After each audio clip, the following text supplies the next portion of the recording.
There's a part of Nazi history that almost no one knows, and although Indiana Jones showed it, few understood that it was based on real events. Adolf Hitler had a secret division with the mission of finding a sacred relic, because the National Socialists were not only military men, they were also mystical fanatics.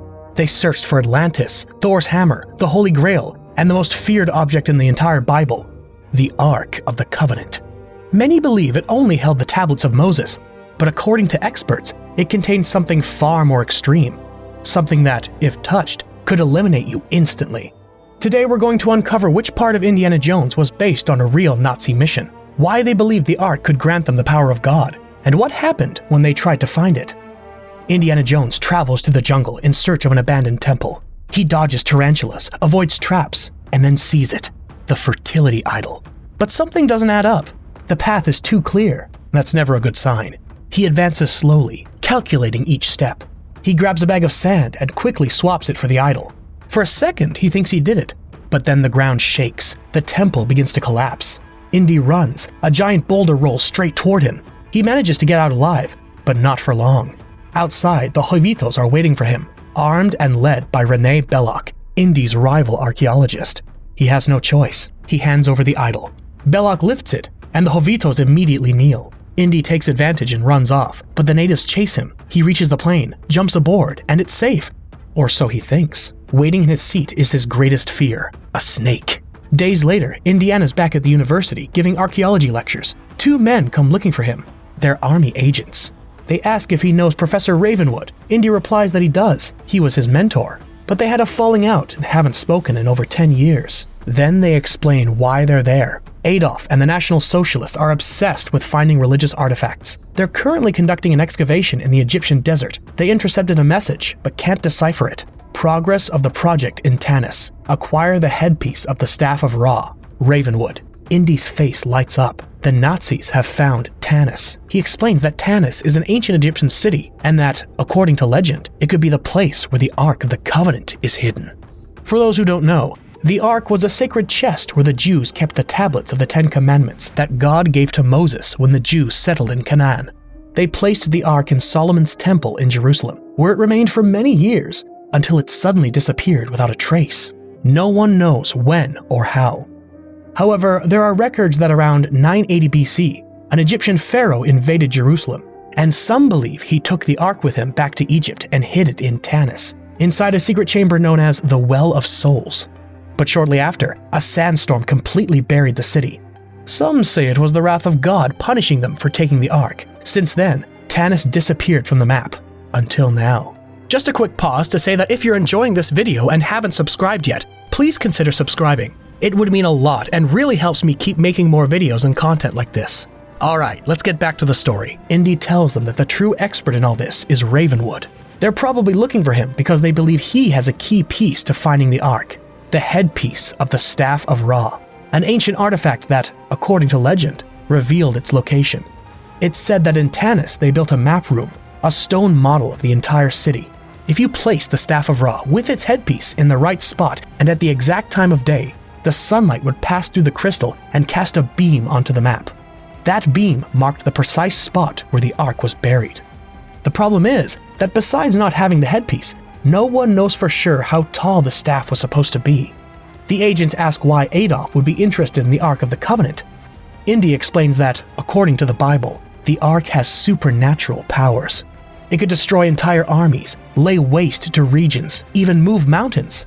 Clearly, Hitler wants it to become invincible. With the Ark on his side, his army would be unstoppable. The agents assign him the mission, to find the Ark before the Nazis do.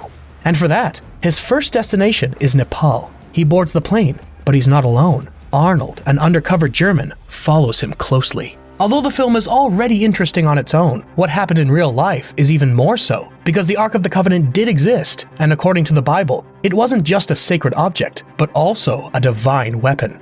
It could eliminate anyone who touched it improperly, wipe out an entire army, and if someone dared to steal it, it could unleash plagues that devastated entire cities. It was more than a symbol. It was literally believed to be the place on earth where God dwelled in body. In body? But weren't we always told that God is immaterial and invisible? Well, no, not always. In the oldest versions of the Bible, God walked, ate, sat down, and even fought physically. He was sometimes mistaken for a man because he had a body. It's just that, over time, those images disappeared. Until today, many believe it was all a metaphor. But it wasn't, at least not at the beginning, and what that implies, we'll explore later. For now, let's focus on this. The Ark represented such immense power that the National Socialists truly went out to find it. They had a whole division dedicated to it, led by Heinrich Himmler, Adolf's right-hand man. In 1933, Hitler came to power and wanted to create a pure and superior country. And to him, that meant one thing: eliminating everything that, according to his view, contaminated the German race. That included Jews, Roma, homosexuals, anyone who didn't fit his idea of purity. But such a radical shift couldn't simply be imposed. To get people to accept it, and even support it, he needed justification. A reason that made it all seem logical, necessary, even heroic. So Adolf turned to Heinrich Himmler to build a belief system that functioned almost like a religion. Himmler founded the Ahnenerbe, an organization dedicated to proving that the Aryans came from a superior civilization. And to do that, they went searching for evidence all over the world. One of their most ambitious missions was the search for Atlantis, the mythical lost island. They believed that if they could prove it really existed, they could claim the Atlanteans were the ancestors of the Aryans, thereby reinforcing their narrative that they were a legendary, nearly divine race. They also went after Thor's hammer, the Holy Grail, that is, the cup Jesus used at the Last Supper, the spear of Longinus that pierced his side during the crucifixion, and the sword of Thuringia, which, according to Germanic mythology, had magical and destructive powers. And here is where the Ark of the Covenant comes in, one of the objects that most obsessed the Ahnenerbe. They tracked it, and what did they find? That we'll see later. Indy enters the bar. A woman sees him. She smiles and says, "I always knew you'd show up again," and punches him. She yells that she was just a young girl, that she was in love, that what happened between them was wrong. Indy doesn't flinch. "You knew exactly what you were doing. What happened, happened. You don't have to be happy, but that's not why I'm here." He's come to find Professor Ravenwood, her father, but Marion lowers her gaze. He's dead. Indy asks her about an old bronze medallion Ravenwood had found. She says it's probably worthless. She doesn't mention that it's actually the headpiece of the Staff of Ra. Marion replies that she doesn't have it, but if she finds it, she'll give it to him. As soon as he leaves, she checks the necklace she had hidden, the medallion. She places it on the table and continues cleaning the bar. Then Arnold and a group of Nazis walk in. They're after the medallion too, but they're not here to talk. Arnold heats a metal rod and threatens her, brings it close to her face. Then a whip cracks through the air and snatches the weapon from his hand. Indy is back. A fight breaks out. Gunshots, shattering glass, the bar in flames. Amid the chaos, Arnold finds the medallion. It's surrounded by fire, but he grabs it anyway. He screams in pain. He's burned his hand. Indy and Marion manage to escape and travel to Cairo, Egypt. There they meet with Salah, an old friend of Indy's and one of the excavators hired by the National Socialists. He tells them that Belloc, his rival, is in charge of the excavation. They've already found the map room. Now all they need is the medallion and the height of the staff. Indy isn't worried. He has the medallion, so he holds the advantage. Still, Salah is uneasy. If the Ark was buried by that storm in Tanis, maybe it was for a reason. It's not an object men should tamper with. Maybe it shouldn't be unearthed. Indy ignores his warnings and says he needs to know what the inscriptions on the medallion say. Perhaps that's where the one thing he's missing is, the exact height of the Staff of Ra. Before continuing, it's worth understanding what the Ark of the Covenant really is. For that, we have to go to the primary source, the Bible.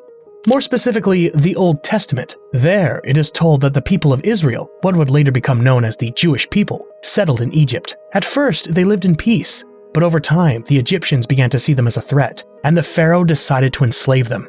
After many years of oppression, God chose a man, Moses, to liberate his people. Moses went before the Pharaoh.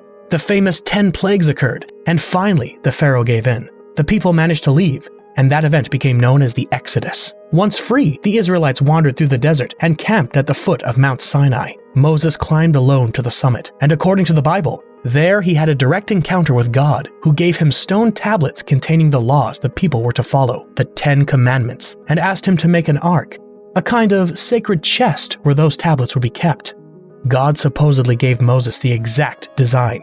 The ark was to be a wooden box made of acacia and covered in pure gold, measuring about 110 centimeters long by 66 centimeters wide and high, with rings and poles so it could be carried without being touched directly, and a special cover with 2 golden angels. With that, a covenant was sealed. If the people obeyed the laws, God would be with them and protect them. That's why it's called the Ark of the Covenant. From then on, the Ark accompanied them everywhere. It always went at the front of the caravan as a sign that God was guiding them. But it wasn't just a symbol. According to the Bible, it had real power. When they reached the Jordan River, the priests carrying it stepped into the water, and at that moment, the water stopped, and the people crossed on dry land. When they went to conquer Jericho, a walled city, they marched around it for 7 days with the Ark at the front. Then they blew trumpets, and the walls collapsed on their own, without firing a single arrow. When their enemies, the Philistines, stole it, the statue of their god Dagon was found decapitated with its arms broken.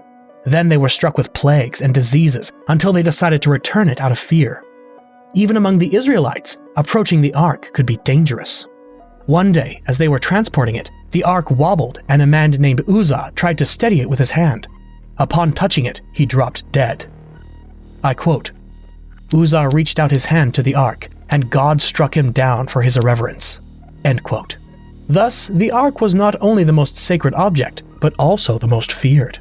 Over time, the people settled in the land of Canaan and in Jerusalem, their capital. They built a majestic temple to house it. It remained there for many years in an inner chamber known as the Holy of Holies. But in the year 586 BC, the Babylonian army led by King Nebuchadnezzar invaded Jerusalem, sacked the city, burned the temple, and the Ark disappeared without a trace. The Bible never mentions it again. Since then, the mystery has remained open, and many have gone in search of it, including the National Socialists. Indy and Marion walk through the markets of Cairo, unaware that the Germans are close behind. Suddenly, men armed with swords appear. They've been sent to eliminate them. Indy defends himself as best he can, while Marion tries to hide in a basket. But they find her and take her. Indiana runs after them, but it's already too late.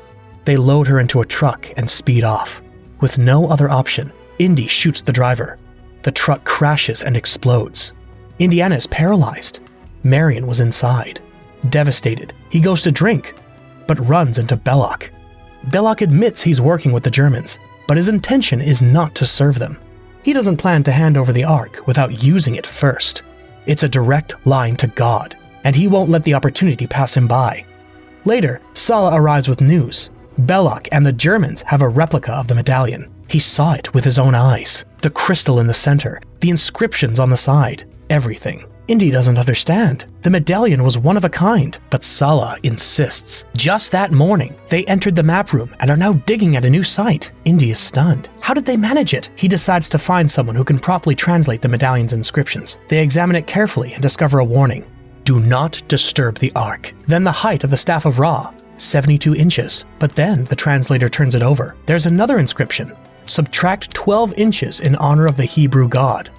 Indy freezes. Belloc's replica only has inscriptions on one side. They're using the wrong measurement. They're digging in the wrong place.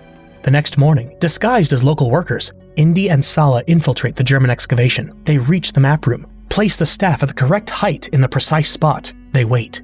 The sun reaches the opening in the ceiling. A beam crosses the crystal in the medallion, and the light is projected onto the model. There lies the true hiding place of the Ark. The camp is full of officers. Indy sneaks around, enters a tent, and freezes.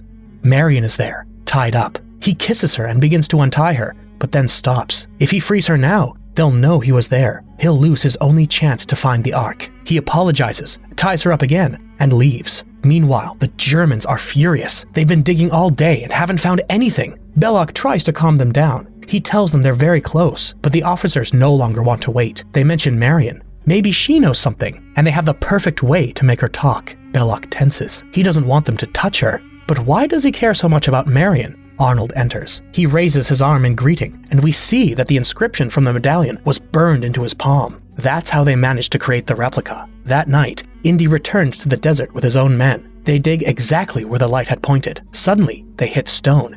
At that moment, the sky thunders. But Indy doesn't stop. In the Old Testament, when God gives Moses the instructions to build the Ark, he says, I quote, "There I will meet with you, and from above the cover, between the two cherubim." This is from Exodus 25:22. Later, he repeats the idea with another image. Quote, "I will appear in a cloud above the cover." This is from Leviticus 16:2. And in another passage, it says, "The Lord would speak to Moses face to face, as one speaks to a friend." This is from Exodus 33:11. And it wasn't just Moses. Joshua and the priest Phinehas also approached the ark to consult God, and he answered them directly. Today, many read these passages as metaphors, as if God wasn't physically present in the ark, but rather that space served simply to connect with him spiritually. Something similar to what happens when someone enters a church seeking peace or to hear God within. However, Francesca Stavrakopoulos, the biblical historian, asserts that this interpretation, in her view, is mistaken because we are reading ancient texts through modern eyes.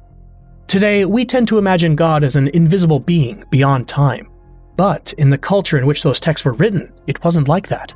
For the ancient Israelites, just like for other peoples of the region, such as the Canaanites, Egyptians, and Babylonians, the gods were not abstract beings. They were physical figures with bodies.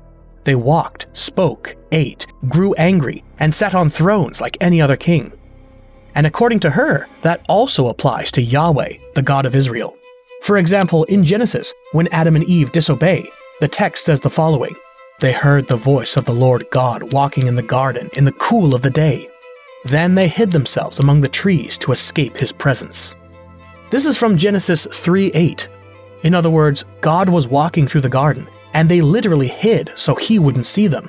This implies that he wasn't simply an invisible spirit who sees everything, but a being with a body, someone who could be heard, seen, and even avoided. There's also a passage where Abraham is sitting at the entrance of his tent and sees 3 men. Later, it's revealed that one of them is Yahweh. Abraham invites them in, washes their feet, serves them bread, meat, and milk. They eat with him and rest under a tree. What does this imply? That Yahweh wasn't an ethereal figure, but a physical being, with feet, a stomach, even the need to rest. He was so human that at first Abraham didn't even recognize him as a god. That's why when the texts say that God was in the Ark of the Covenant, they weren't speaking figuratively, they meant it literally. The Ark was his throne, his place of appearance. Over time, that image began to change. Christian theologians, influenced by Plato, started describing God as an eternal, perfect, and invisible being, more like an idea than a person.